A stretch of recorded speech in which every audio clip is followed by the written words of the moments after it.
Okay, I think we'll get started. We have 3 panels and 2 presentations on nascent competition this afternoon to illustrate the importance that the chairman specifically and the commission collectively is putting on this issue. First, we're going to hear from Susan Athey, who was on an earlier panel this morning. And as those of you who are here or watching earlier, she's Economics of Technology professor at Stanford's Graduate School of Business.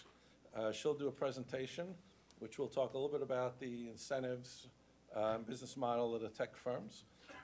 Then we'll turn it over to Paul Dennis to do a presentation really describing the current analytical framework for analyzing acquisitions of nascent competitors or arguably acquisitions occurring in nascent markets.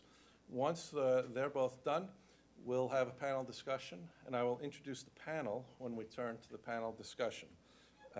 As I think everyone knows, if you have questions, you either have a card already or you can signal for a card from some of the FTC staff that's circulating amongst the room, and it'll be passed up to us for possible or even likely inclusion in our discussion.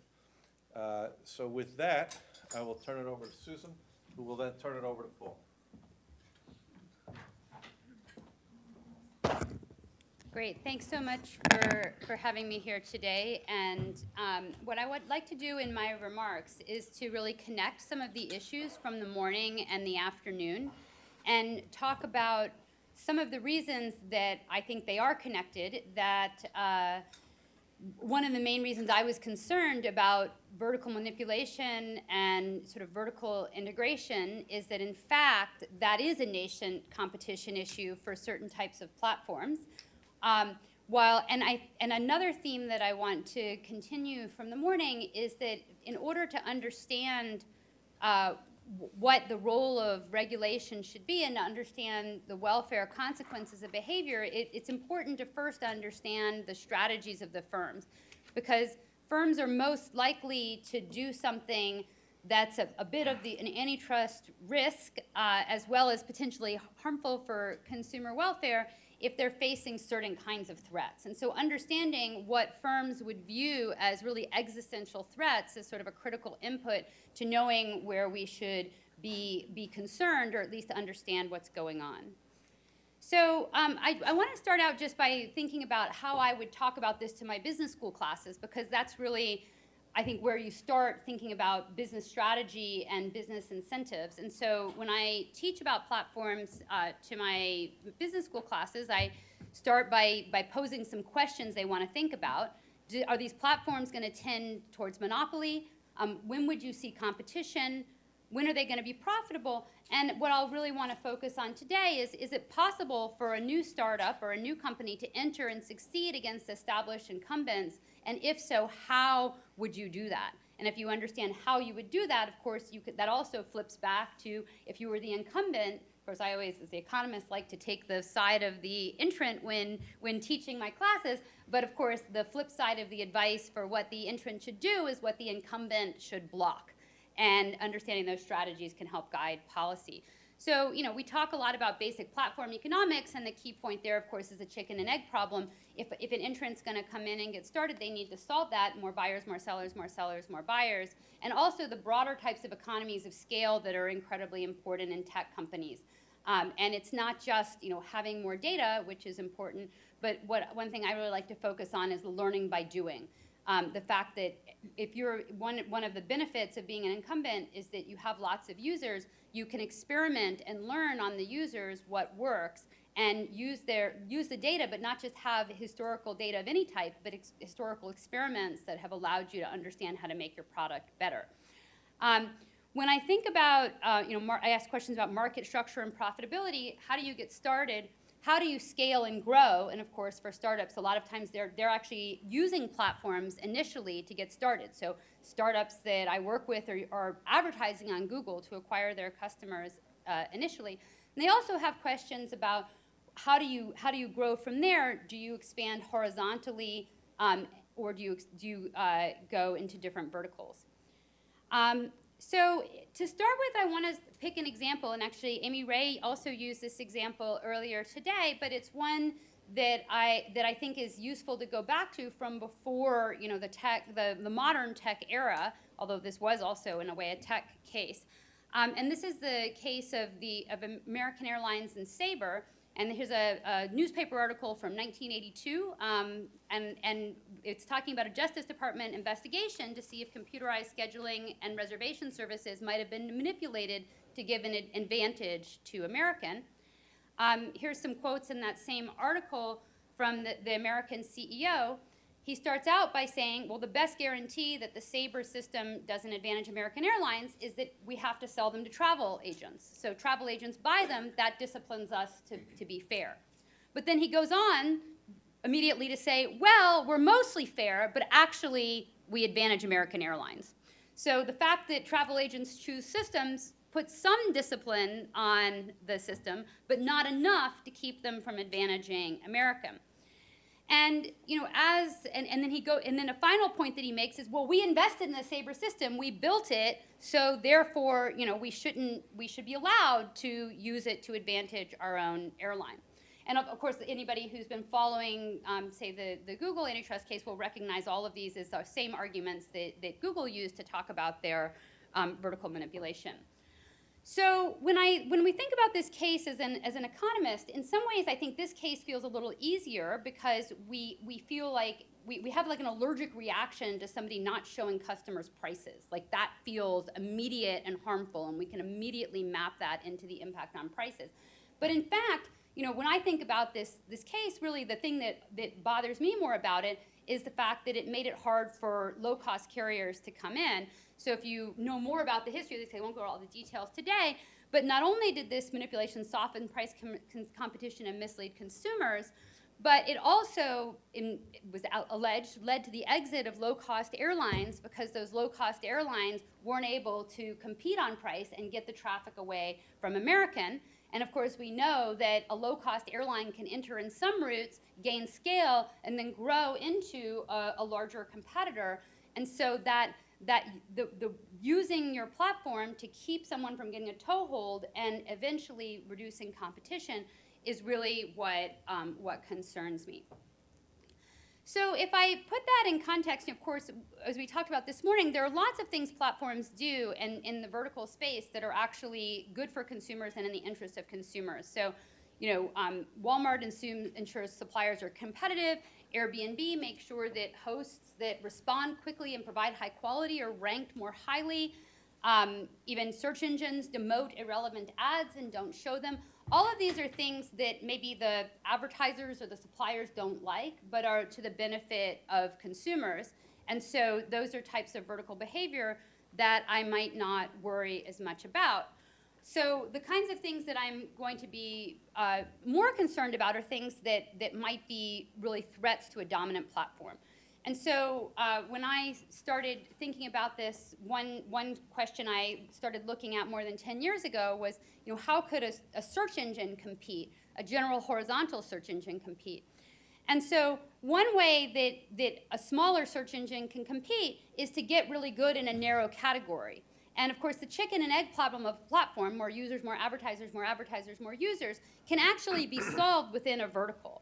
And so one way you can compete is to get really good at something. So I was advising Microsoft. They went out and found the very best travel search provider, ITA at the time, integrated that into the back end of Bing, and had better travel services than Google did, which then was allowing them to steal share away from Google in the travel vertical. And the hope was that, from Microsoft's perspective, that would then allow them to grow and get the consumers to do adjacent verticals. Now, what happened was Google bought the ITA travel search engine, which ended the Bing relationship and flipped it to where Google was better in travel than Bing was. And so this is interesting because, you know, first of all, the travel search itself, it could have spawned into something completely distinct and not integrated with either platform. But it also was something that helped a very small, Bing was around 7 or 8% market share at the time. It wasn't called Bing. It could have helped it grow into a larger general competitor. And broadly, if you were going to compete with Amazon or compete with Google or compete with eBay in what they do, it would be silly to come in and try to think that you could be better at everything all at once. Instead, generally, you might start in a vertical. And so they recognize those threats and try to make sure that in a vertical, nobody gets too big or too strong. Another way that this can play out, which is very related, is that a company like, say, Amazon can start out, they're not actually in search at all, they're not in general search, they're just doing shopping, but over time, they acquire more users, and then they enter as an ad platform, which then is more of a competitive threat to Google. So we have to worry about these vertical things because that actually is the entry path. It's really the main viable entry path to compete with a big platform that has more buyers and more sellers. We have to watch for those the verticals because they are nascent competitors. Now, one challenge in making these kinds of antitrust arguments, the Sabre case in some sense would be an easier one to make as an economic expert. You could come in and you could show that consumers were getting different prices and the harm would be like very immediate and apparent. And I think one of the challenges in the policy arena is that the harm from the vertical manipulation, how am I going to show that if you hadn't put this shopping comparison engine out of business, they might have grown into the next Amazon in, say, Europe, and then from there they might have grown into a competitive ad platform. Maybe that would have happened, and now we see that it did happen. When we were talking about it, we didn't know whether Amazon would be successful in advertising, and we still don't know how big it will be. And so as an economic expert, to talk about these longer run impacts, I think, is really challenging, even though that's the welfare effects from that are just so much larger than the short-term effects. Another way that you can enter is to get a lot of traffic from intermediaries. And so again, in search, that was another way that we wanted to get from an unprofitable and never possibly profitable at 7% market share to something bigger. So you look out and you say, who else has a lot of consumers, and maybe I could get those consumers as a block to switch platforms. And of course, in turn, that's a threat to the incumbent platform. So just as an example, if Google had not had its own operating system in mobile and hadn't made a deal with the iPhone, we might have seen very different dynamics in the search business. So say the mobile phones, a mobile operating system, if it makes a search engine a default, can swing very big chunks of traffic all at the same time. And so that means two things. First of all, that intermediary that can shift a whole bunch of consumers in a block, risk one is they might shift those to a competitor. And risk two is they're just going to extract all the surplus.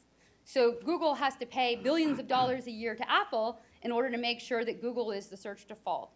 And this also can happen with browsers. A very popular browser can put up to auction what's the default search engine and extract a lot of the surplus, and so on. And so once we understand that the big risk to the firms is any other intermediary who could shift big blocks take their partners with them to another platform, we can think about the incentives that the platform has to make that not happen. And there's lots of examples of these different, we call them referring services. They may not be able to exactly bring their customers with them, but they can shift customers from one platform to the other, and they typically have a lot of power and are also potentially very ripe for vertical integration that may or may not be beneficial. Now, another big theme that's important is that when we think about all the things that a company can do to try to in the face of a potential threat, what we would like a company to do when they're faced with a threat from a new entrant is to make a better service, or and if it's a vertical competitor, they might say, if I'm worried that shopping is going to be really big, I'm going to make my own shopping and it's going to be really awesome. And even if I don't manipulate, everybody's going to use my awesome shopping service. That's one welfare enhancing thing you might do. Another welfare enhancing thing you might do is just make your search engine or your platform even better, so that even if that shopping engine gets big, people still want to use your main central platform. But there's also things that you might do that are welfare harming, like make or buy an adequate vertical service and then promote it and advantage it to take away customers from the competing vertical service. Make sure that you own that thing, so that if you've now squashed the nascent threat of a shopping entrant getting big and actually ultimately turning into a horizontal competitor. And I think these types of things are particularly harmful if they're innovative services. scale-driven services or services with network effects. So, things like ad-driven news media or review websites, these are all examples of things that can be really harmed and therefore never get the chance to grow into something that might become a more horizontal competitor. Now, this type of thing also happens in other types of contexts as well. So we haven't talked a lot about ad tech today, and it's actually kind of hard to talk about because there's so much jargon and it's really complicated. But just as an example, we can think about what's a way that someone might enter and compete in ad exchanges.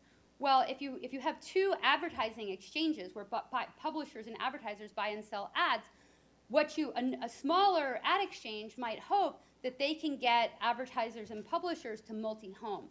And that might give them a chance to grow into a larger ad exchange and a more effective competitor. And when you think from the publisher side of this market, it's actually, like, in principle, pretty tough competition because the ad exchanges are giving the publishers money. So that's like perfect substitutes. It's just, which ad exchange is going to give me more money? And so if there's two equally sized ad exchanges, all the revenue should go to the publishers because, one exchange says, I'll give you, this many cents per impression, and then the other publisher says, I'll give you a little bit more, and they would cut out their take rate and have to give all the surplus to the publishers, or else the publishers would just go to the other ad exchange. So it's really scary if you're a big ad exchange to worry about a smaller ad exchange growing, because if if they're equally sized, this is kind of a zero profit business, basically. You have to give all the revenue to the publishers. Is that my time? Yep. So let me finish my thought here. So in order to prevent that type of growth, that you can use something like a software tool that helps people compare across ad exchanges. And if it's vertically integrated, those tools can actually advantage one ad exchange over the other. And so in particular, this particular practice was ended in 2017. The software would basically collect the bids from all the other ad exchanges and then give Google a chance to come in at the end and outbid the others just by a penny and get the traffic, which prevented the smaller nascent competitor from growing. So the big theme is that in these types of markets, we have to look at what are the tactics that are used to try to keep the nascent competitors from growing, and be very cautious about all the different things that you can do. So I'm out of time, but I just will highlight that the ways that you compete with different services really are different from business to business, and the way that a nascent competitor would compete against a social network may be different than how it competes in a search engine or an operating system or e-commerce. And so for each of these industries, you need to first think about the business strategy of how a nascent competitor comes in, and then look for exclusionary conduct or other types of squashing or integrations or acquisitions that stop the particularly threatening path. Thank you. So Paul Dennis will talk a little bit about the current analytical framework. I neglected to mention that Paul is a partner at Deckert. He was the principal drafter of the 1992 merger guidelines, and the relevance of that may be clear as he speaks. And Paul is the developer of Dammit, which really analyzes how long it takes for the agencies to clear large, complicated merger transactions. Thank you, Bilal. Thank you for the opportunity to be part of this conference. Tough act to follow, Susan. Fascinating presentation. Mine will be much more prosaic, focusing on the legal framework.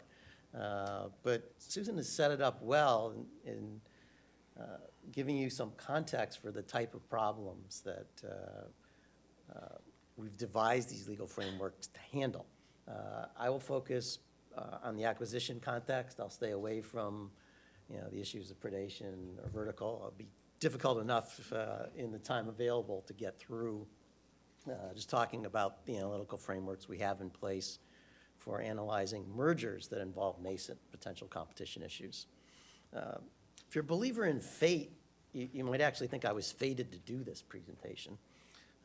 In the fall of 1982, I was in Ann Arbor, halfway through a course of study in law and economics. And despite having just finished a lucrative summer clerkship, big law firm, I needed money. So I needed a part-time job. And we had a visiting professor in that fall, a guy named Joe Broadley, and he was going to teach my antitrust class. So I figured he must be trying to write some papers. Maybe he needs a research assistant. I should go see him about a job. So I went to see him, and I didn't know much about Joe Broadley at the time. But if I had done even a modicum of research, I would have learned that he had written a seminal article on what was called the potential competition doctrine. It was an 89-page, 300-some-odd footnote tome in the Yale Law Journal, cumbersome title of Potential Competition Mergers, a Structural Synthesis. It was a mouthful. But as fate would have it, he was working on another article. He had been asked to contribute to a California law symposium on mergers under the then brand-new 1982 merger guidelines, and his topic was, not surprisingly, potential competition mergers. I'm not sure that he really needed a research assistant to help him with that, but he hired me. What was supposed to be a job turned into a paid tutorial for which I was the principal beneficiary. With my short-term cash flow problem in check, I started thinking, maybe I need another job next summer. So I, proudly put on my resume that I was the research assistant for the distinguished Professor Joe Broadley, working on this important article on potential competition mergers, and signed up for a bunch of interviews with law firms that were doing what I thought was important antitrust work. And one of the firms I had targeted, Skadden, sent 2 interviewers to campus. And one was a tax lawyer, and one was an antitrust lawyer. And somehow, by luck or design, I ended up on the list with the antitrust guy. Turned out that was Bill Palster, who had just tried the Grand Union case, one of the FTC's most important potential competition decisions. By the time I interviewed with Bill, I knew a little bit about the potential competition doctrine, not a great deal. It was a good thing I did, because he spent the whole interview telling war stories about the case and drilling me on various aspects of the doctrine. So Joe Broadley saved me there. Bill never really interviewed me, but he managed to get me a job anyways. But I had the benefit of working with Bill and a number of other extraordinary colleagues, including a guy who was just about my age, well, I think all of you know. It's Joe Simons, now our FTC chairman. A great group of people. So why do I tell you these stories? Well, I tell them in part because I thought I could get away with it before Bilal would give me the hook, and I could honor some people who I think were important in my career. But I tell you these stories because they illustrate what I think is a central point that we need to focus on this afternoon in these hearings. And that's that these concepts of nascent and potential competition really are pervasive in U.S. antitrust merger law and merger enforcement practice. It's something well embedded in our legal framework. In the panels that are going to follow, we'll debate the efficacy of some of those frameworks, but I don't think there's any debating that these concepts are well entrenched into our antitrust thinking. I'll set the stage for the panel discussion by outlining really just at a high level what some of these concepts are. But first, before delving into that, we'll touch on some definitional issues so that we can hopefully make the discussion a little bit more tractable. Then after reviewing the framework, I'll offer a couple thoughts on ways in which the framework might be filled out. And the panel discussion will allow us to dig into those issues and others in more detail. So the terminology in this area is, to say, not the greatest. Some of the terminology is not well defined. Some of it is well defined, but it's defined in ways that most users do not find to be intuitive at all. Nascent competition doesn't really have a formal legal definition. The word itself implies some degree of competition that's present, but maybe not yet fully realized. In common usage, the term nascent competition is sometimes used to refer to competition that we've yet to see. I think that's incorrect, and I concede I've fallen into that usage at times myself.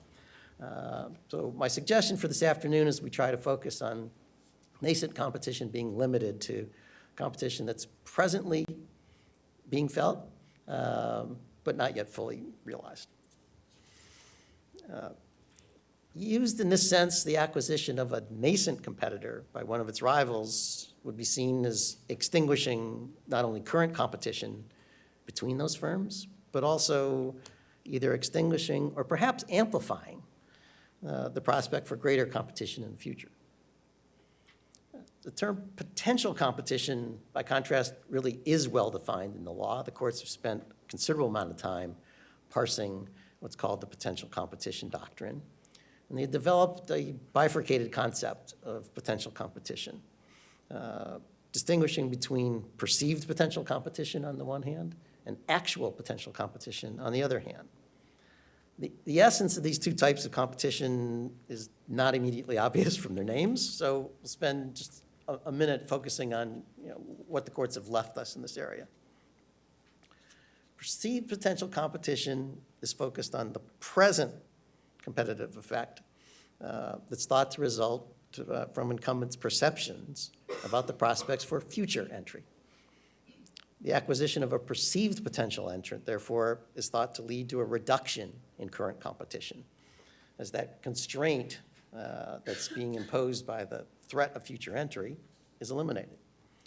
So the potential for the acquisition to increase competition through the realization of synergies or otherwise is really not part of the perceived potential competition doctrine, but as we'll discuss over the course of the afternoon, remains part of the standard antitrust merger analysis. Actual potential competition, by contrast, is focused on the future competitive effect that's thought to result from future entry. Don't ask me why they call it actual then. The acquisition of an actual potential entrant doesn't change current competition in any way, but it's seen as a matter of concern because it eliminates the increase in future competition that's expected to result from that future entry. As with the perceived potential competition, the prospect of increased competition from the merger is not part of the doctrine, but it remains part of the analysis in practice and part of our discussion. So as I said, these definitions are not intuitive to most people. They probably aren't intuitive to you. They never were to me. But that's what the courts have given us, and my suggestion is that we use that as our guide for this afternoon so that we don't find ourselves talking past each other. As I noted at the outset, these issues really are pervasive throughout the analysis. The impact of nascent and potential competition really begins at the very first steps of merger analysis when we determine the base price to which we're going to apply the so-called SNP, the small but significant non-transitory increase in price that's applied in the hypothetical monopolist paradigm. Continues through the identification of market participants, the assignment of market shares, and measurement of market concentration. In defining the competitive effect of concern, that's where we're most profoundly influenced by notions of nascent potential competition. It's here where antitrust merger analysis takes us into issues like the potential competition doctrine. But it was dissatisfaction with that potential competition doctrine that led to the development of other alternatives to the traditional market definition that were thought of perhaps being better ways of incorporating concepts of nascent potential competition into the analysis. We can talk about how well we've done with those. Those are things like innovation markets, or technology markets, or R&D markets. Entry analysis, of course, is inherently about potential competition, as is efficiency analysis. Efficiency analysis doesn't even make the page here, reflecting the short shrift it usually gets in merger analysis, but it is most assuredly part of the consideration of the impact of nascent potential competition. The treatment of efficiencies and other forms of dynamic, what I call dynamic response, such as rapid entry or committed entry, raises a point of practical application that I believe warrants further discussion this afternoon. While guidelines and analytical frameworks generally purports to be burden-free and try to avoid giving you relative weights of evidence. There has been a decided drift in how we look at these issues. And it's been a drift in the direction of what I regard as somewhat asymmetric treatment of potential competition, nascent competition. And that drift was reflected, first in the 2006 DOJ and FTC commentary on the merger guidelines, and later in the agency's revision to the 2010 guidelines. I think the agencies are properly focused on protecting nascent and potential competition. It is something that warrants protection. Panel discussion will explore the appropriate scope of that protection, but it is certainly warranted in some circumstances. Where there's been a decided reluctance has been in recognizing, or at least fully crediting, nascent and potential competition as market forces that can be relied upon to ensure continued competitive performance in markets that are affected by mergers among incumbent firms, firms that are well established in the market that are not either nascent or potential competitors. So as the agencies sharpen their focus on nascent and potential competition, my suggestion is that the burdens of proof and evidentiary standards that are imposed on that analysis be imposed in a symmetric way so that we're equally likely to consider and recognize, credit a nascent or potential competitor as a market participant, as we are to look at it as a market force of interest in traditional horizontal merger analysis. So having introduced the primary ways in which the issues of nascent potential competition analysis affect our merger analysis, let me go into each of them in a little bit more detail and then go into how the framework might be filled out a bit. So in implementing the hypothetical monopolist paradigm, the agencies typically apply the SNP to the current market price. But nascent and potential competition in a market may mean that future prices are going to be quite different than current market prices. And it may mean that we can reliably predict those prices to be at a lower level. The guidelines recognize this effect and suggest that in those circumstances that anticipated future prices be used for applying the SNP. So all other things equal, using these lower anticipated future prices will lead to definition of more narrow markets, the identification of fewer market participants, and the recognition of fewer other entrants. It's just one way in which nascent and potential competition is slipping into the analysis that most people may not be paying attention to. In the identification of, of market participants, separate and apart from treatment of the benchmark price, the guidelines are recognizing that market participants are not limited to firms that are currently producing and selling the relevant product. All right? The guidelines explicitly recognize that new entrants, firms that are committed to entering, but you haven't done so, will be counted as market participants. Right? They will also include so-called rapid entrants, the firms that are expected to be likely to respond to non-competitive performance by supply responses that don't involve the expenditure of significance on cost. Those firms will also be counted as market participants. So the guidelines is already looking at a number of these nascent potential competitors and thinking about ways to include them in the analysis. In some sense, the guidelines have converted horizontal merger analysis so that it is subsuming some aspects of what we call potential competition analysis. Both these new entrants and these rapid entrants look and feel a lot like so-called actual potential entrants, which is why I suggest that horizontal merger analysis has subsumed a great deal of what was previously thought of as a separate doctrine. It's become an issue, an objective test, really, of the timing, the likelihood, and the sunk costs associated with their entry. So even after these market participants have been identified, nascent potential competition issues come into play in how we assign market shares. The shares of the incumbent firms may be discounted based on reliable predictions of the impact of nascent potential competition. And because share is a zero-sum game, then some portion of the share has to be attributed to those nascent potential competitors. The use of projected shares necessarily affects the measurement of market concentration, because market concentration is itself a function of share. But even if there's not some quantitative adjustment in shares, and therefore some quantitative adjustment in concentration, the guidelines recognize that there is a significant qualitative difference in the analysis when an incumbent proposes to acquire a potential entrant. And in practice, we see a comparable adjustment made in analyzing the merger of an incumbent firm with a nascent competitor, particularly when we're looking at coordinated effects analysis.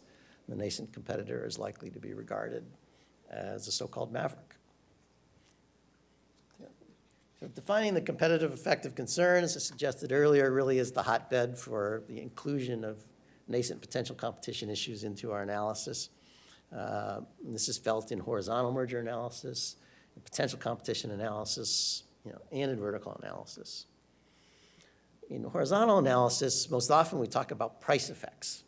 The guidelines go beyond price effects because nascent potential competitors may affect product quality, may affect product variety, and may affect the level of innovation in the relevant market. I've grouped all these together as output effects because output really is the best way of measuring what's going on, particularly when you have price and quantity moving simultaneously. Guidelines have also explicitly focused on innovation effects as a competitive effect of concern. These innovation effects are increasingly the focus of the agencies in practice. What innovation effects are of concern? There's a concern about the reduced incentive to continue innovations that may be started by the acquired firm, be a reduced incentive to initiate development of new products. But there's also, potentially an increased incentive and ability to innovate that might derive from the combination of complementary capabilities between the incumbent firm and the nascent or potential entrant. The guidelines recognize this as well and take it into account in efficiencies analysis. Here again, this asymmetry issue that I mentioned earlier comes into play, with agency practice seeming to reflect an expectation that reduced innovation incentives are the more likely outcome resulting from mergers, rather than an increase in innovation. The source of this asymmetry is perplexing to me, because despite all the focus on innovation, we do not have a generally applicable theory of innovation that links innovation to mergers or links innovation to market structure. Economists have written countless models that attempt to predict innovation. And within the confines of the assumptions of those models, they work. But determining which of these countless models to apply in a given real-world situation, where the real-world situation doesn't conform to the assumption of any of the models precisely, remains a dark art at best. The potential competition doctrine is perhaps the most focused embodiment of these issues in merger analysis in the U.S. Over the years, the courts and the commission have imposed significant but appropriate evidentiary requirements on making out a case under the potential competition doctrine. I think that those requirements reflect considerable uncertainty we all have over how reliably we can look forward and predict what's going to happen in the future. While the Supreme Court's accepted the notion that perceived potential competition states a claim under Section 7, that twice reserved on this issue when thinking about the actual potential competition doctrine. I think that's simply the inherent conservatism of the court, addressing only the issues they absolutely have to address, and not dealing with other issues that they can duck. Section 7, after all, is focused on whether the acquisition is likely substantially to lessen competition. But left unstated in the statute is lessen competition relative to what? In practice, we've all filled in the answer there, and it's lessen competition relative to what would happen absent the acquisition. So this counterfactual is inherently forward-looking. It requires us to consider what competition would be in the future. both with and without the acquisition. So just as general dynamics teaches that we have to consider factors that can reliably be said to predict diminished future competitive significance for incumbents, we need to apply the same sort of thinking to nascent and potential competition and ask where we can reliably predict what the future effects with nascent and potential competitors might be. Again, this symmetry problem comes into play and how our going in biases affect how we look at that issue on each side. I'm running well past my time here, but we'll try to wrap this up. Just perceived potential competition doctrine, 3 primary elements here: market structure, uniqueness, and effect, right? The market has to be structured in such a way that entry likely would have a pro-competitive effect. Normally, we look at concentration as being the indicator there. Uniqueness is a second requirement. This acquired company, the potential entrant, has to be one of few comparable potential entrants. And finally, an effect, the prospect of entry by this firm has to actually have an effect that alters incumbent behavior in some pro-competitive sort of way. The actual potential competition shares the first 2 elements with the perceived potential competition doctrine, market structure and uniqueness, but adds 2 others, right? The actual potential entrant actually has to have a plan, right? There has to be a subjective intent to enter, and objectively, the trier of fact has to conclude that they have the capacity to enter. Finally, that entry has to be likely. The Commission's BAT decision is probably one of the more focused opinions on this point. And on the likelihood requirement, the Commission applied an elevated standard of proof. There had to be clear proof that entry was in fact likely. So because those elements of proof were difficult for plaintiffs, there arose a number of alternative doctrines to try to get around the potential competition doctrine, yet incorporate concepts of nascent potential competition into the analysis. They are themselves innovations. And these are the concepts of innovation markets, technology markets, and R&D markets. Given where we are on time, we'll leave the details of these to discussion on the panels. So filling out the framework, where do we need to go with this? We have a well-developed framework. It's been applied for years. And we'll talk about how well it's been applied. But there certainly are points that could be filled out a bit. The empirical foundation is probably the first and most obvious. To use the term that Chairman Simons has used, we have limited empirically grounded economic analysis of the effects of nascent potential competition. This is certainly an area of research, to the extent we have professors in the room. Encourage your best and brightest graduate students to pursue this. Part of getting there may be by doing more in the way of retrospective analysis. The Commission has certainly pioneered these efforts in the past. We have a much greater need for retrospective analysis of our predictive tools in this area than in other areas. This is not a real damning criticism of this area of the law.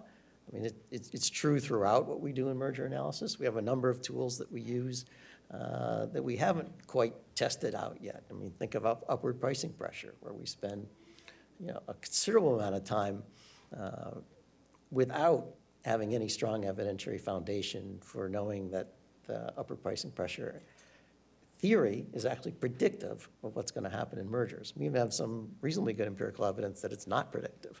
So this is an area where actual nascent potential competition shares a weakness with horizontal merger analysis. And a little more in the way of retrospective analysis and a testing of our predictive tools is in order.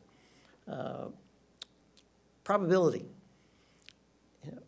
We're talking about 2 things that are inherently probabilistic events. A nascent competitor becoming more competitive in the future, a potential entrant coming into a market in the future.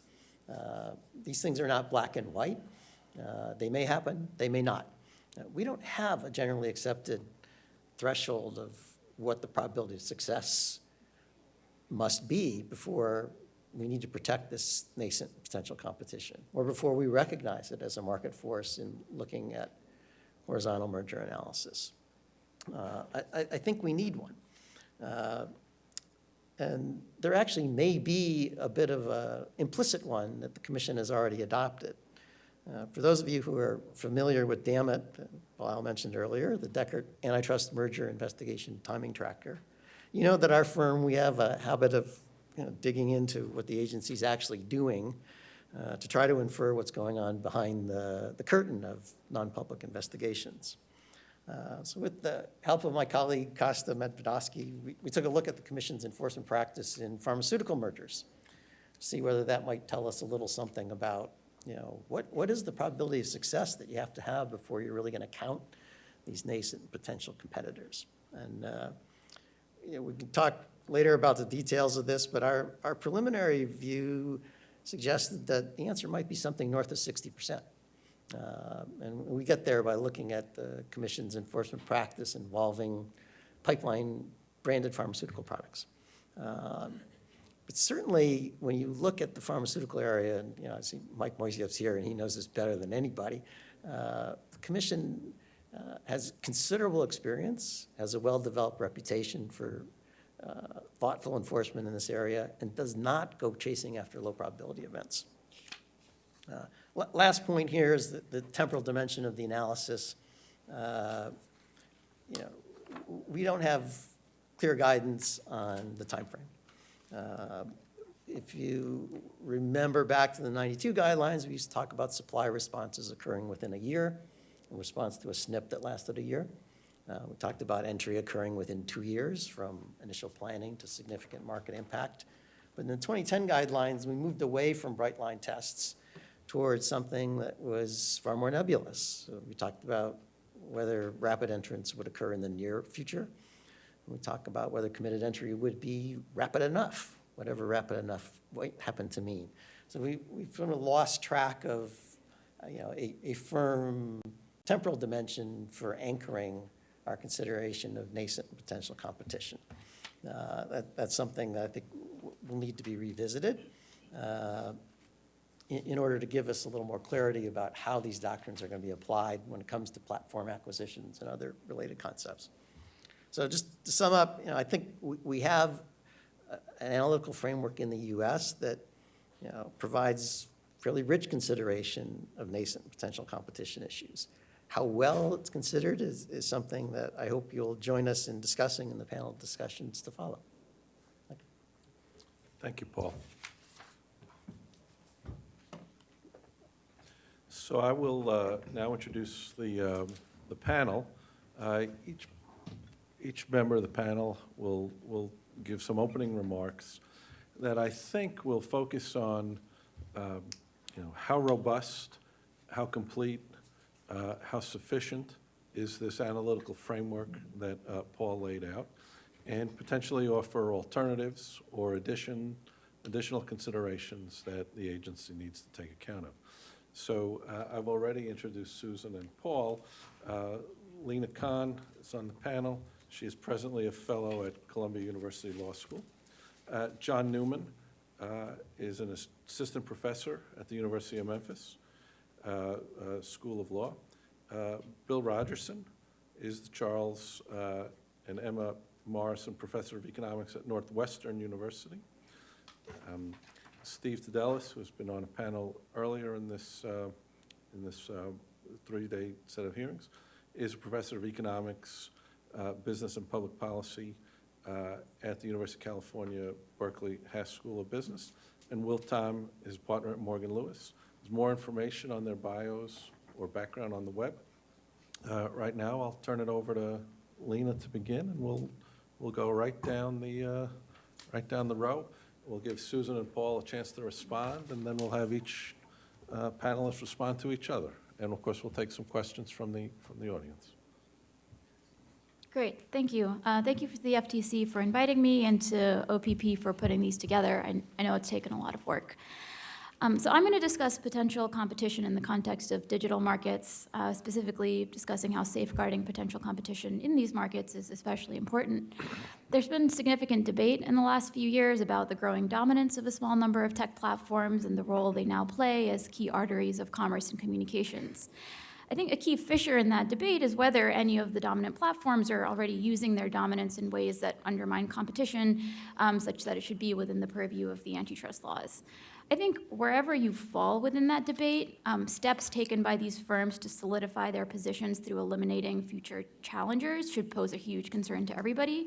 That is, even if you believe that the current dominance of these firms is nothing to worry about because we're going to see the inexorable forces of creative destruction swoop in and dislodge their dominance, that can only be true if tomorrow's innovators are not blocked by today's incumbents.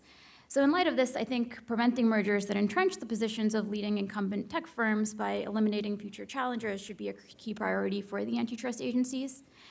When thinking about potential competition challenges, I think there are a few areas that deserve significant attention. One is entry barriers. So entry barriers are important to this analysis because, as we heard from Paul, the potential competition framework includes an analysis of whether there are some limits on the entrants that are positioned to enter. In digital markets, data and analytics capabilities can be a significant barrier to entry.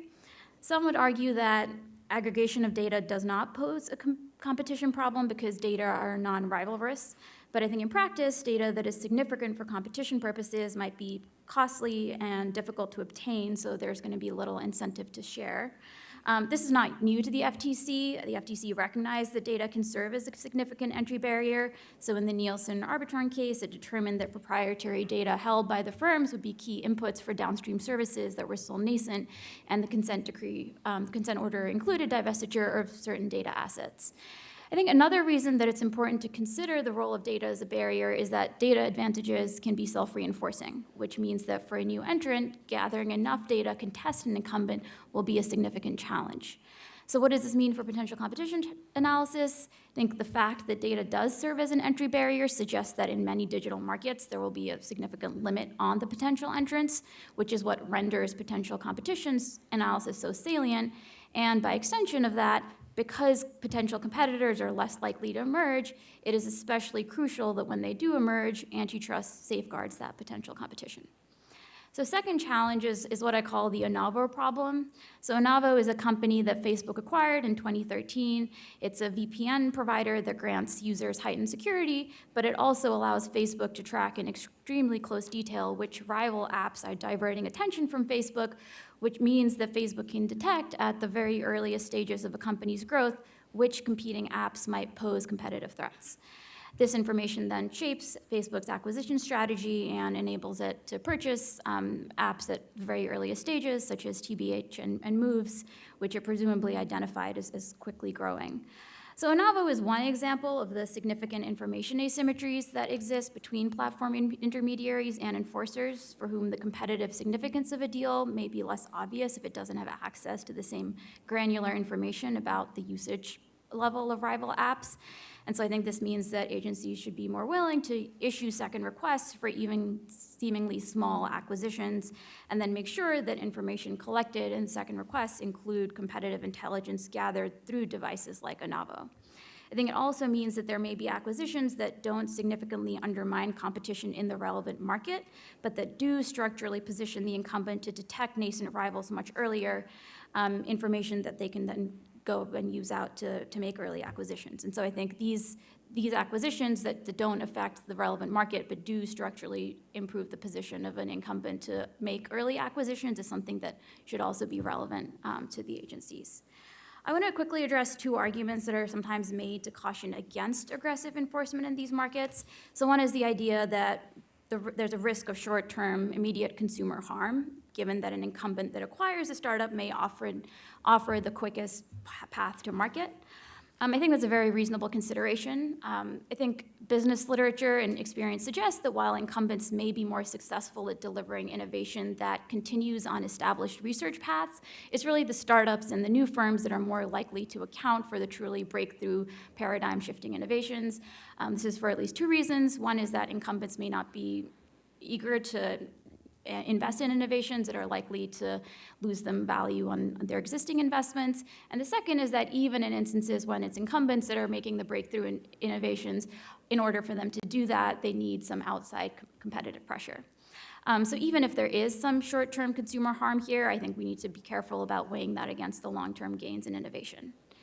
The second argument that's sometimes made is that aggressive enforcement could result in a negative effect on the capital markets for startups. If acquisition by an incumbent is an exit strategy that's motivating startup funding, then limiting these acquisitions could lead to fewer startups. I think that's also a very fair argument, but it's somewhat incomplete. I think new research by Ian Hathaway and Hal Singer shows that venture capital, first financing, and seed stage activity is contracting more rapidly or growing more slowly in sectors where, say, Facebook, Google, and Amazon are likely to enter, corroborating the kill zone story that we've heard reported other places. So I think concerns about declines in venture capital are very legitimate, but so far there are other sources of that decline. And I guess I'll close by identifying a few paths forward for the agencies that could help address concerns about potential competition. So one is, as Paul also mentioned, more merger retrospectives. Merger enforcement, of course, is ripe with uncertainty, and as merger enforcement has become more fact-specific, oftentimes the information that's most relevant won't be available for a few years after the merger has been consummated. And if that's the case, I think it makes sense to do more merger retrospectives to identify when acquisitions did, in fact, stifle important competition, and learn from that and consider undoing those mergers. And the second is to review acquisitions by monopolistic firms as potential Section 2 violations. So this is something that former Commissioner McSweeney also proposed, and there's precedent for this. So in 2017, the FTC challenged the Mallinckrodt ADR's acquisition of certain assets from Novartis under Section 2 on the theory that this acquisition was a defensive move to extinguish a nascent competitive threat to its monopoly. The settlement, therefore, involved a license to third parties to develop the relevant assets. And so this didn't involve a digital market, but I think it is a good model for how the agencies might consider evaluating acquisitions by dominant firms. So I'll close there. I think generally, antitrust has been haunted by this fear of false positives, and I think in the context of potential competition, we should be rebalancing towards more comfort with false positives, with the recognition that oftentimes that's necessary in order to prevent false negatives. So I'll leave it there. Okay, thank you, Lena. You can applaud. I didn't mean to get in the way of applauding. Thank you. We'll turn to John now. All right, so I'm going to start off by, thank you, making a claim that I think would have been really uncontroversial 5 years ago. It's starting to feel a little risque, though, these days. And that is that our current basic legal framework, at least as applied to sort of core issues like horizontal mergers and acquisitions, is not totally broken. So how do I base that claim? I'd say that we can look at the types of cases that agencies have been bringing. And I'm going to focus on digital markets since a lot of the talk about nascent competition has to do with digital spaces. The agencies have been bringing a surprisingly broad variety of cases, different types of cases in different digital markets, along a spectrum, right? So you had FanDuel DraftKings, where there were two actual competitors that were merging. You had CDK Automate, where you had an actual rival merging with a sort of nascent rival. And then you had Nielsen Arbitron, which was a combination of two potential competitors, neither of which competed in the relevant market of concern at the time of the challenge. None of these cases attracted a deluge of criticism. So to me, that tells me two things. The agency is being active, and they're not making egregious mistakes. So if the basic legal framework seems to be functioning fairly well, are there nonetheless some sorts of areas that are voids in the current enforcement regime? And another way to put that question is to say, what's prompting all the calls that we're seeing for stronger antitrust enforcement in digital markets? To me, there is a big gaping void in the current framework, and that has to do with zero-price markets. So none of those cases I just mentioned involved zero-price markets, despite the near ubiquity of that model, at least with consumer-facing platforms. So none of these cases involved a zero-price market. A lot of people have responded to that void in enforcement by urging a focus on data extraction or big data. To me, that's misguided for a bunch of reasons, the biggest of which, though, is that data extraction is just a really messy thing from a consumer perspective. So a lot of data extraction, when it's used internally by a firm to improve the product, is good for consumers. And the concerning usage, that is, extracting data and then selling it to third parties who then target consumers with advertisements or using it to target advertisements, that really reflects derived demand. So the demand for data here is derived from the demand for advertising, right? The demand for attention. So to me, the core area of concern and where there seems to be a void in current enforcement structures and efforts lies around attention markets, attention competition. So my proposal is that where we see acquisitions of direct rivals, even if they're nascent, we should be looking harder to protect attention rivalry. Cases in the past that seem to, in retrospect, maybe represent false negatives would include mergers like Facebook, Instagram, Google, Waze, Zillow, Trulia, cases where attention rivalry is at the core of the merger. So that immediately runs into, I think, a laundry list of objections. A couple of them were ably addressed by Lena. A couple more. Objection number one. I'll see if I can respond to this. So all digital firms compete for our eyeballs, so they all operate, from an attention perspective, in one big market that's really unconcentrated. I think that totally misses the mark. So attention is the currency in these markets. So the objection is essentially the exact equivalent of saying all firms compete for money, so there must be one big market that's really unconcentrated. Just laughable.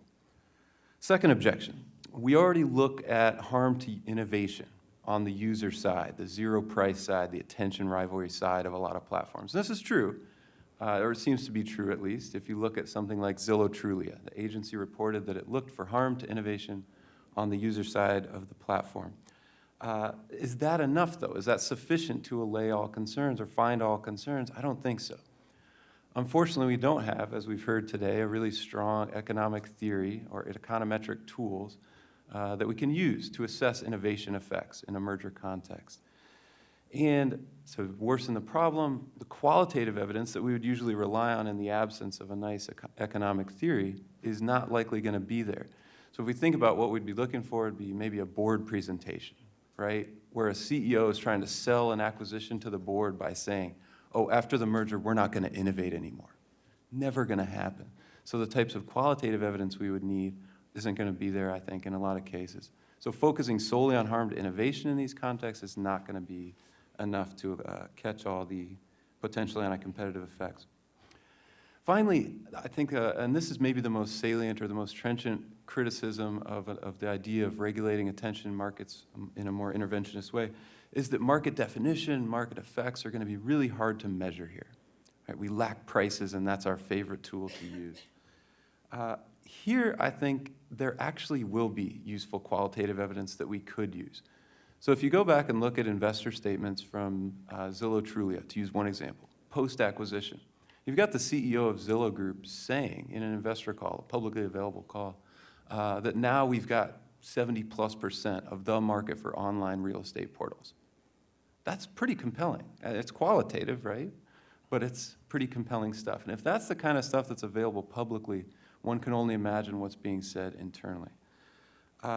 Second, quantitative evidence. And here's where I'd like to sort of urge the FTC to look harder in a specific way.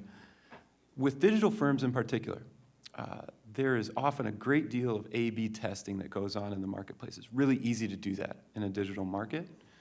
To the extent that the FTC could ask for the results of A/B testing when firms are changing advertising loads and looking at the competitive results of that, I think that would be a fantastic idea and would help give us an idea of what happens in a digital market when a dominant firm increases advertising loads to users. Where does that substitution go to? It could be a really useful tool for us to use. Okay, thank you, John. We will turn to Bill Rogerson now. Great. Well, thank you very much for having me here today, and thanks for doing such a great job organizing this very timely conference. My understanding is the first panel is supposed to focus on two questions. First, what framework should we use to evaluate mergers between incumbents and nascent competitors in high-tech industry? And second, is the current law and the current version of the merger guidelines consistent with using the correct framework, or would the law or the guidelines have to be changed or altered in order to use the correct framework?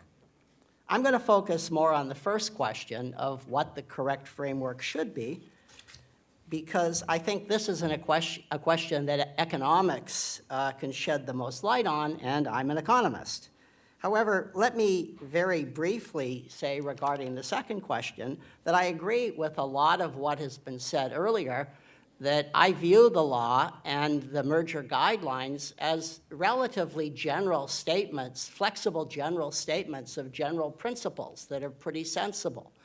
And my own non-lawyer view of it is that one could interpret existing law and the existing merger guidelines as being completely consistent with a sensible and correct welfare analysis of the problem. So I don't think there's any need to change the law or even to change the merger guidelines. I think all the right principles are in place. If I was on the next panel that's supposed to address, should we get a little tougher on any mergers, or have we been looking at these mergers as carefully as we ought to using the correct framework, I'd probably say, given the events I've seen in the last 5 years, looking back on them, that possibly regulators should be a little tougher or look more closely at a number of mergers. And perhaps there have been a number of mergers that have been approved that, at least in retrospect, with hindsight, one wonders why they were approved, or whether they really should have been, or whether there was enough evidence at the time to decide that perhaps that they shouldn't go forward with. But I don't think there's really any need for a change in the law, and I think the basic elements of the correct framework are in place. What I'm going to do today is focus on one specific issue related to what the right approach is, and what I'm going to do is describe two different social welfare problems that we could attempt to solve when we were choosing a policy on how to evaluate these types of mergers.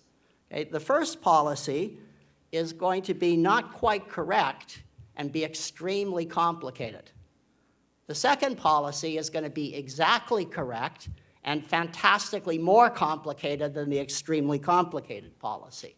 And one message I want to leave you with today is that I wonder whether or not we should be considering using the not quite correct policy, because it's a type of question, the type of welfare evaluation, although it's extremely complicated, I could imagine evidence being brought to it and evaluated.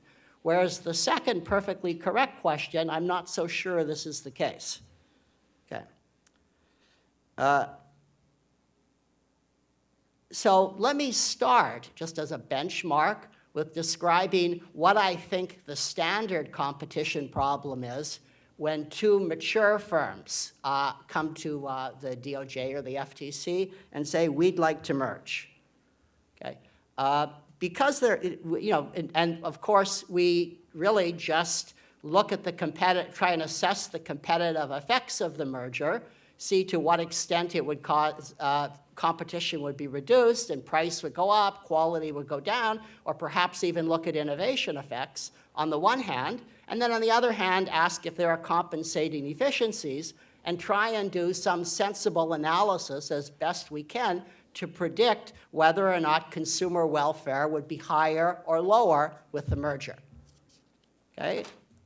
Now, what changes when one mature firm and a nascent competitor come to the agencies and say, we'd like to merge? So we have a big incumbent who wants to merge with a startup that has created a new idea. So it's already been in the market for a while, thinking, doing innovation. It's created the idea for a new product. Perhaps it's already begun to introduce it to the market, but there's still a lot of uncertainty. Maybe the product is still going to evolve. It isn't quite clear how consumers will use it or how many consumers will want to use it, or whether they'll view it as a substitute for the incumbent's product or not, or to what extent they'll view it as a substitute. So there's a huge amount of uncertainty about exactly how this nascent product will fit into the market. Well, I think there are two different welfare problems you could consider when you are asking, should we approve this merger? Okay? The first one I'm going to call the ex post problem. And the reason I call it the ex post problem is I'm going to say, let's take as given that we have that startup today who's already done all of the startup innovation that he did. He's already come up with a new idea, tried it out a little bit in practice, and he's ready to go. Or, he's nascent, but he's done a lot of work already. He's already done this preliminary innovation. Okay. Well, at that point, taking that as given, the competition problem we're looking at with the mature firm and the nascent firm is very similar to the problem we look at with the two mature firms, only there's a lot more uncertainty about exactly what the competitive effects are and what the nature of the efficiencies are. Right? But in principle, it's the same type of problem. We've got two firms. We want to assess the competitive effects. It's going to be harder to do this because it's more forward-looking, relying on more predictions. We're not quite sure if the number one, would the startup succeed if it was by itself, or really has it only come up with an idea that would be useful for an incumbent firm? And perhaps it was never even really trying to think of a standalone idea. Really, perhaps the efficient way to organize innovation in this industry was simply that little startups think of new ideas that existing incumbents are better at implementing. So that could be what's going on. Or on the other hand, it could well be an idea that could grow into a new product that really would challenge the rival. Okay? But it's uncertain. So if we went ahead and did this analysis, we'd still try and determine whether consumer surplus will be higher or lower with or without the merger, but there's going to be more uncertainty. So it's going to be a much harder problem, and maybe harder to draw the conclusion that the merger will be bad. On the one hand, if we allow the merger, the incumbent firm will get this technology and use it in some sense, although we don't even really know how the incumbent firm will use it. Okay? If we disallow the merger, it's possible the startup will just go down the drain. Or it's possible if the startup survives, the product still won't be nearly as good as if the talented incumbent who knows how to implement a new product had taken it over. On the other hand, the startup might succeed beautifully, and we'd not only have the product available to consumers, but we'd have more competition, and everyone would be better off. So there's a lot of uncertainties, but nonetheless, it's fundamentally the same problem. Two firms have walked up to you, and you have to say, will consumer surplus be higher if I allow the merger, or I don't allow the merger? Okay, so that's what I'm calling the ex post problem. It's a slightly more complicated version of the two mature firms problem. Okay, but the point I want to leave you with, or the point I want to stress here, is that ex post problem isn't necessarily the theoretically right problem to be considering. Okay, why is that? What is the ex post problem ignoring? Well, the ex post problem is saying, I already have this startup. Now should I let him be bought or not? He's already done his innovation, and now what should I do with him? Okay?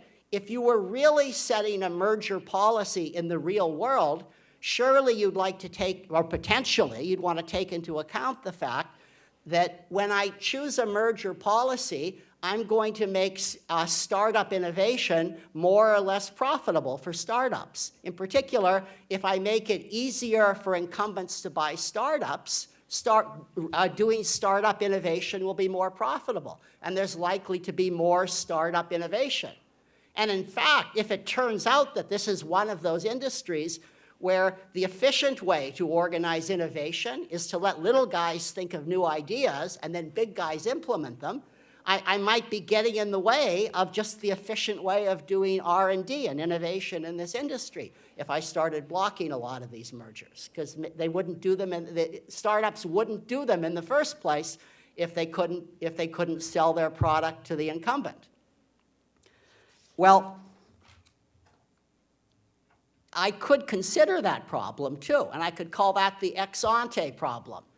right? Looking at the effects of the policy before startups have done their innovation. Now, I still want to answer the first question of, given this merger with this startup, will consumer surplus go up or down if I allow the merger? But that might not be the end, right? If I want, and I think, although I haven't yet worked this out in a formal model, if we wrote down the formal model in a well-behaved model, we would predict that the fully optimal solution might be to be a little more lenient on mergers than the one that just implemented perfectly efficient ex post policies. And that's because innovation is generally good for consumers. So it might be desirable, at least in theory, to commit to a policy where you purposely commit to approving some mergers that are inefficient ex post in order to create better innovation incentives ex ante. Okay? Now, the second problem, the ex ante problem, is the perfectly correct problem. Okay? But it's a complete order of magnitude harder than the ex post problem, which is already a complete order of magnitude harder than the standard problem. Okay?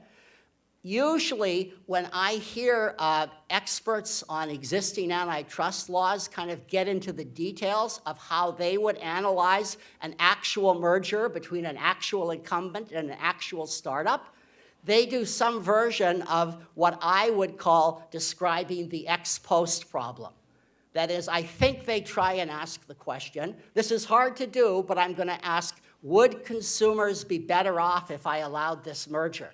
And they really don't consider the issue of what effect will this have on innovation incentives of startups going forward.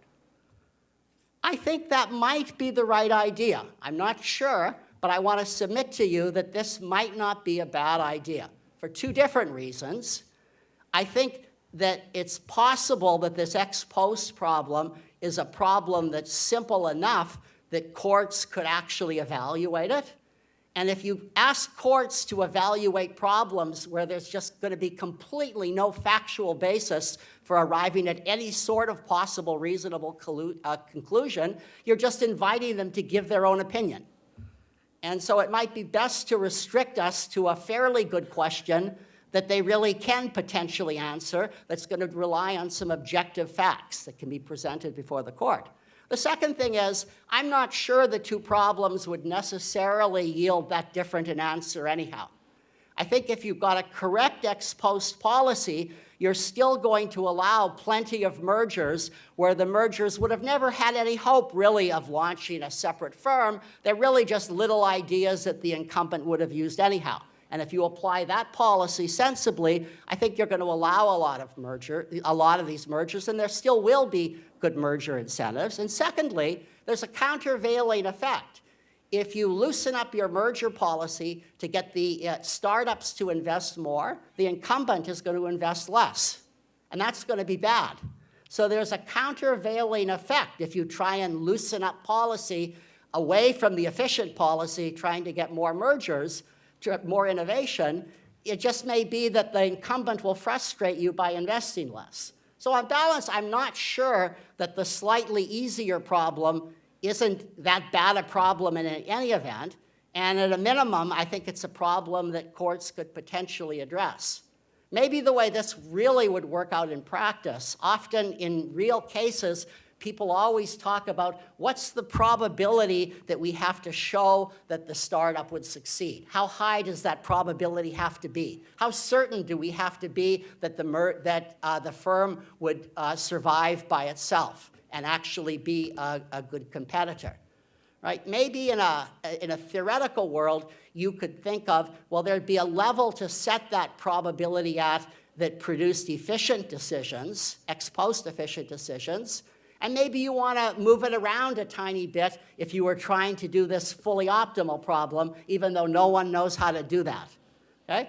And I might imagine that the real problem that courts and enforcers will always think of themselves as solving is they take that probability as given, whatever it seems to be given the case law, and then they just try and investigate whether the merger is ex post efficient or not. over time, through some mysterious process that lawyers know about, courts maybe end up doing the right thing, even though it's hard to calculate what that is. I have no idea. But I would submit that it might make sense for us to focus on this slightly simpler incorrect problem, even though it is incorrect. There. Thank you, Bill. I think this is the second panel I've moderated, and I think what people may discover is I'm not a very good disciplinarian. So I've envisioned this panel as sort of setting up the next two panels, so I have allowed people to go a little bit over allocated time. But one thing I do want to do is after Steve and Will, give Paul and Susan a chance to respond. So just keep that in mind as you do your comments. So we'll turn it over to Steve and then Will. Thank you, Bilal, and thanks to the FTC for having this. I'm also grateful that I'm actually speaking, because the way things were going, that wasn't certain.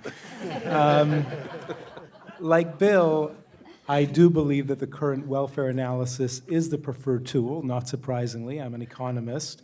But I think these tools need to be carefully applied, because one thing that isn't said enough is that not all platforms are created equally. They don't all have the same business model. They don't all have the same barriers to entry. So there's a lot of discussion that people seem to lump together. I heard this earlier.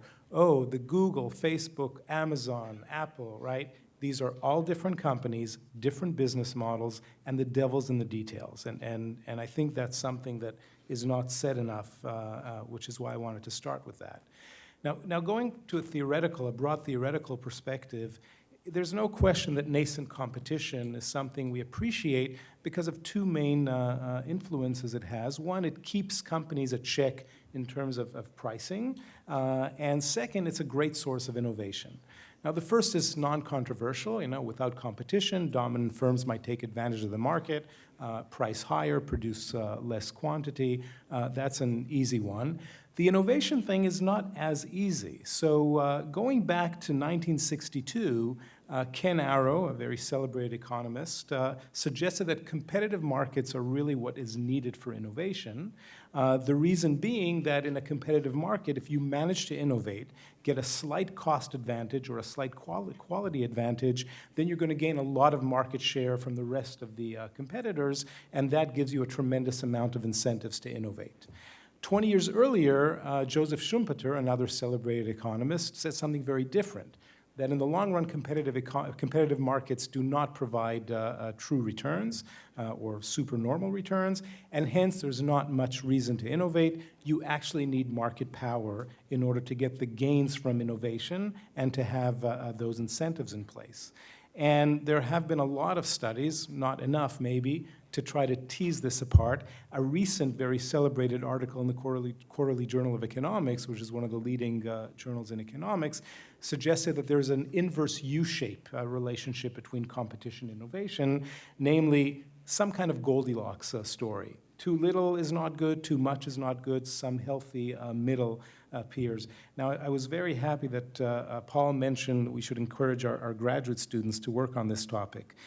As it so happens, one of my graduate students who is on the job market this year has written a beautiful paper where he did something akin to retrospective analysis, which is not easy to do, spent 1.5 years gathering data where he took data from the DOJ's cartel breakup history, which clearly was an exogenous shock to competition, because one of the things we worry about, and the reason empirical work is so difficult here, is that competition and innovation are both determined not only by the relationship between them, but by what we call latent or lurking variables. And it's really hard to tease that causation-correlation story.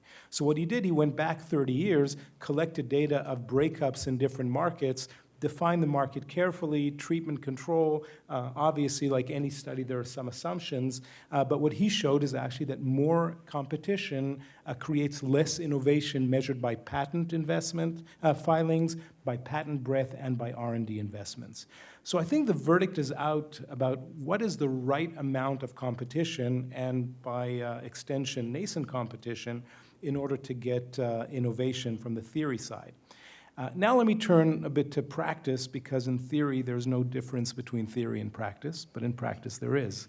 And I was inspired by Susan and a handful of other economists who actually spend time in industry. I spent 2 years at eBay building and leading a team of economists. I spent a year at Amazon also leading a team of economists and kind of, seeing how things actually work, and their relationship with startups and innovation more broadly.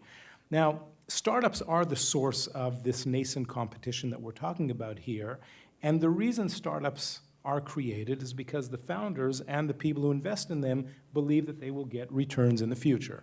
No returns, no investment. That's kind of straightforward. And startups are uncertain. I'm again echoing something that Bill said. There's a lot of uncertainty in these innovative endeavors. So we need to focus on what differentiates success from failures when we think about startups who engage in investment. So first of all, it could be bad products. Now, by and large, we believe that venture capital financing and other financing are going to be a pretty strong gateway. Stupid product, I'm not going to give you money. Of course, think Theranos, and you might think differently, but by and large, that is one mechanism in place. You might have a good product, you start investing, you need to acquire customers. That's something that Susan spoke about at length. If you don't have enough money to engage in marketing to get your customers, or the marketing costs are a lot more than you thought they would be, you might burn all your investment capital and then die, not because you have a bad product, but because you didn't manage to get that early start, the so-called chicken and egg problem. Last but not least is poor execution. And I can't stress enough how many companies fail because of poor execution, something that, as an academic, I never appreciated. It's like, oh, here's the model. In theory, it works. What's the big deal? Well, again, in practice, things are very different. And this is precisely where acquisition exits have a tremendous amount of value. Again, I'm echoing something that Bill said. Because execution is so difficult, it is those large companies who succeeded time and again who have put together the apparatus that helps with execution, and that is complementary to the success of many of these startups. So if we go to that question, kind of like that ex post idea that Bill promoted, we have to ask ourselves, if we allow this merger to happen, what will probabilistically happen in the future? And are there real barriers to entry for future competition that might be foreclosed if we allow certain mergers to happen? And in platform markets, which is really what we're talking about here, those barriers to entry are primarily about indirect network effects. And those are going to be a barrier if, one, multi-homing is costly, and again, Susan talked about multi-homing a lot, and two, acquiring new customers is difficult, which again, Susan mentioned at length. And these are tightly connected because if multi-homing is easy, acquiring customers is easy. So my observations from my experience on the tech sector more broadly, but especially retail marketplaces, since everybody else ignored the Time's Up sign. I might do that too, but don't worry, Will. I'm the competitor waiting in the wings. I know. Then first of all, for many products and services, multi-homing requires 2 or 3 clicks and 2 queries. So whenever I choose to buy something, within less than 2 minutes, I could compare Amazon, eBay, and Walmart. And I often do if it's a more expensive product. And truth be told, if it's a $12 product, I'm not going to bother, because if I'm screwed by 40 cents, that's okay. I could live with that. And again, every time I do those comparisons, I find the prices to be extremely similar. Second, every time I take a ride, I have Uber and Lyft on my phone right next to each other. In 45 seconds, I will have that price comparison and time comparison. Sometimes I'm in more of a hurry and I will pay $1 more to get there faster. Sometimes I'll rather save that $1 and wait another few minutes. Then the second thing is that early stage entry has become extremely cheap and very easy to do, precisely because of a lot of platforms that came up like cloud computing services. What used to be a capital expenditure buying millions of dollars of servers is now pay-as-you-go computing and storage. And that makes the early stages of entry very, very easy. And here I'm echoing something that Lena said. Barriers to entry are really critical to look at. And for startups in the tech sector, barriers to entry in early stages have declined dramatically. Last but not least, VC funding is really thirsty for potential entrants. One example is Jet.com. 4 years ago, the company was founded. They raised close to $1 billion in venture funding, and shortly after that, they were bought by Walmart.com, and now they are driving most of Walmart's online platform. So going to another point that Lena mentioned, and she quoted Hal Singer from the previous panel, who mentioned this decline in VC funding. Well, there's a study by Oliver Wayman, albeit funded by Facebook, so full disclosure, that's what I read. But it shows that VC funding is at records high. What has changed is where the VC funding is coming in. Rather than coming in at early stages, it is now coming in at later stages of investment. Well, if you think about the reduction in barriers to entry to start a startup, that makes complete sense. That is a market reaction. Easy to enter, hard to execute, so VCs come into that later execution phase. So I'm going to conclude with very quickly with 3 points. So first, I am convinced that the current tools, guided by solid economic thinking and those that guide empirical analysis, are adequate to deal with the topic that we're talking about today. Second, as we move forward, I think we really have to be careful to do things on a case-by-case basis. There is no one-size-fits-all tool or application. And in that respect, and this is again something that Lena mentioned, I am a huge fan of retrospective analysis, and I wish we did enough. We did more of it. I don't think we're doing enough of that retrospective analysis. Government agencies that have amazing data when they evaluate mergers could be a wonderful source for that kind of analysis. Last but not least, I think that evidence suggests that in these so-called platform markets, entry barriers are low, multi-homing is easy, nascent competition is not under threat by these acquisitions. I think on the contrary, acquisitions help spur execution, which then lead to more opportunities for innovation. Thank you. Thank you, Steve. So let's turn to Will. Thanks, Bilal. I'm going to confine myself to 2 categories of comments, one on the nature of the tools, and the second on the management of the tools. So on the nature of the tools, I fully agree with Stephen that the tools are adequate. I think the agencies have a very full toolbox. In fact, I think the toolbox is kind of overflowing, and therein lies a risk. I think the technical term for what has happened to the toolbox over the last couple of decades as the tools have evolved in response to changing circumstances is that the tools have become squishier. Take, for example, the temporal issues that Paul identified in terms of the 1 year, 2 year kind of thing, and the much more qualitative kinds of measures that found their way into the 2010 guidelines. I think that was an effort to avoid some of the inaccuracies of the kind of Procrustean bed of bright line rules about time periods, but you see the analog in a lot of areas besides time periods, for example, market share. So market share and vertical theories, and I think the first time this really became clear to me was in the Time Warner-Turner merger that the FTC handled more than a decade ago. And the notion that you see in the analysis to aid public comment is that the share of foreclosure is a function of what is actually needed by the complementer. And so, there the theory was the barriers that would be posed by new programming entities by control of more of the conduit. And the notion that you'll see in the analysis there was to launch a significant new program or programming network, you needed to be able to reach about 60% of the subscribers nationwide. Well, the inverse of 60% is 40%. If you can foreclose 40%, that's enough.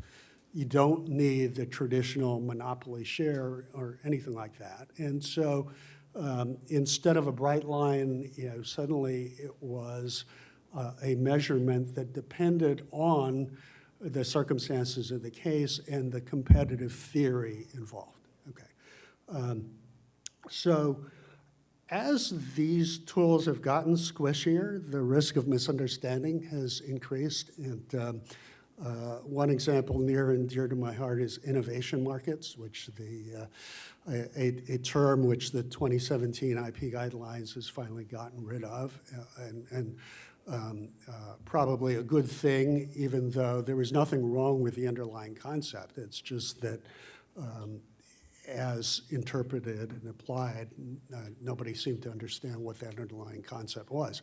The concept came about as a direct result of the GM-ZF merger, in which you had two companies that barely competed at all in the downstream goods markets, just as a geographic matter. But it happened that to innovate in this product market, you needed a massive amount of manufacturing facilities. There was an iterative process between the manufacturing and the innovation, and these were the only two companies that had it. So even though they didn't compete much downstream, they competed heavily in innovation, and the benefits of that leapfrogging competition was felt worldwide, even in markets in which they did not compete in the goods markets. And so the focus of the innovation market theory was on specialized assets.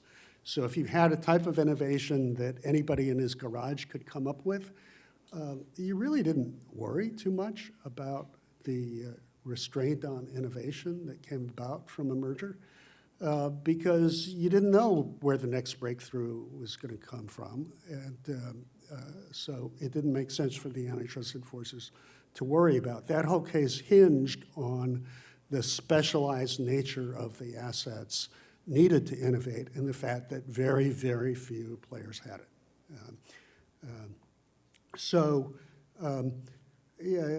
That's one set of issues that have that poses an example of the danger of the risk of misunderstanding as these concepts become more elastic.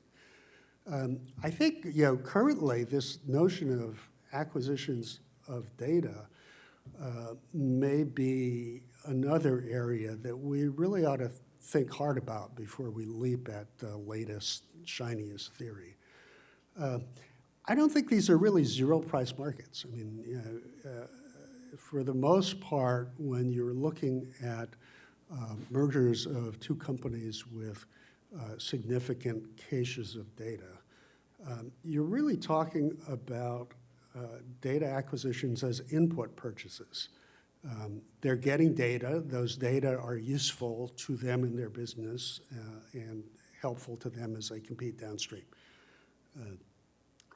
And they are paying a price to get that data. It's not a monetary price. They're paying in the form of offering consumers services. So, the old joke that if you're paying a zero price, you're not the consumer, you're the product. And I think, that has a lot of truth in how we ought to think about these mergers. Okay. So another point about the nature of the tools is that as these tools become squishier, if you will, the complexity of the trade-offs has increased. And the asymmetries that Paul pointed to in terms of when we look at potential entry as a potential anti-competitive harm, and when we look at potential entry as curing a harm from a merger, they're not always symmetric. And I think, in some sense, they don't need to be. What you're in a broader sense, what you're looking at is a decision theory framework, right? What are the consequences of being wrong and the probabilities of being wrong, and the administrative costs of getting it righter in both dimensions. And you make those trade-offs against each other, and the probabilities don't necessarily have to balance if the consequences don't balance. And so I think it's very much a case by case. And maybe a great example of how granular those case by case determinations might be. I was always an admirer of Chairman Norris's handling of the Genzyme case, in which he really drilled down into, what are the incentives affecting the behavior of the CEO of the acquiring company. And sometimes I think you have to do that. There are harms that we have to be cognizant of in these kinds of areas where we're looking at nascent competition, and to reach for a somewhat old technology example, Lilly Seprecor, where again, more than a dozen years ago, and Commissioner Anthony made some speeches about this one. You had a branded pharmaceutical company acquiring an isomer, or a company that had an isomer of its product. It appeared that the isomer was a product improvement. Some argued against the merger on the theory that Seprecor was the greatest potential competitive threat to Lilly. The problem was that this nascent competitive threat, by law, would not be able to market this nascent competitive threat for 4 years because it clearly infringed Lilly's basic patent. And so, I think there was a case where both the probabilities and the potential consequences weighed clearly in favor of letting the merger go through, because the probabilities were weighing the near-term benefit of the greater execution and the removal of the blocking position against this somewhat theoretical benefit of the future competition 4 years from now. And the consequences of that trade-off was benefits to patients now, health benefits, versus some theoretical benefit of price competition some years down the road. So I think you need to make those trade-offs carefully. Okay, let me just turn very quickly to a couple of words about management. When I was at the commission, there was a commissioner who was very fond of behavioral economics and was an advocate of applying it at every possible turn. And I could understand how it applied to our consumer protection mission, and I never could quite get how it applied to our competition mission until it hit me one day that if you turned the telescope around and trained it on the enforcers, behavioral economics would tell you quite a bit about the cognitive biases of the people within the building who are doing these investigations and making the case recommendations and voting on the case recommendations. When it struck me, it seemed like a brilliant insight until just a couple of days ago when I was searching the web for something else, and I stumbled across a really nice article written by Bill Kovacic and Jim Cooper that made exactly that point. So there's nothing new under the sun. But we should pay attention to the fact that narratives are powerful.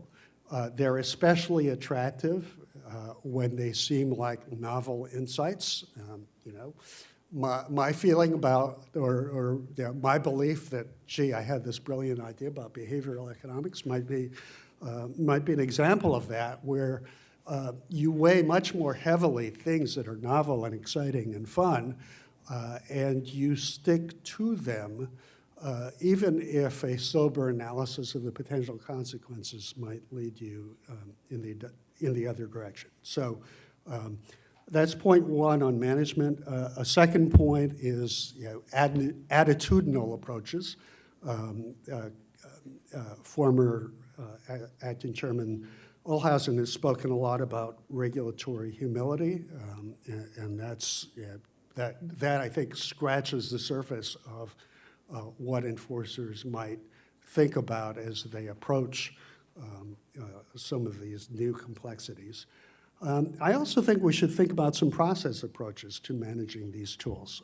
One thing that always struck me was there has been an unwritten rule that's grown up at the FTC about the number of meetings you get with the bureau director. And it's colloquially referred to as the one meeting rule. And I think it makes a lot of sense in traditional horizontal mergers where the volume is such that if you allowed more than one meeting, you'd never do anything else. And the analytical paths are straightforward enough that additional meetings wouldn't help very much. But in novel and cutting-edge areas, I would really like to see that unwritten rule abolished. I think there's nothing worse than having the staff go down a particular route or pursue a particular hobby horse, maybe driven by some of these cognitive biases I was talking about, and work for months and months or years on a matter only to, when management finally pays attention, find that there are whole dimensions of the issue that they've overlooked. So one meeting rule, devil's advocates, I think, can be very useful and maybe ought to be formalized. People have talked about retrospectives, and I heartily endorse that, although they're highly resource intensive. And so, all of these things, I think, become ever more important as these tools become just a little more ephemeral and difficult to follow clear and well-traveled roads. Thanks. Okay, well, I think we are actually out of time, so I'm not going to eat into the next panel's time. So we're going to take a 10-minute break, and we'll be back here with the second panel on nascent competition.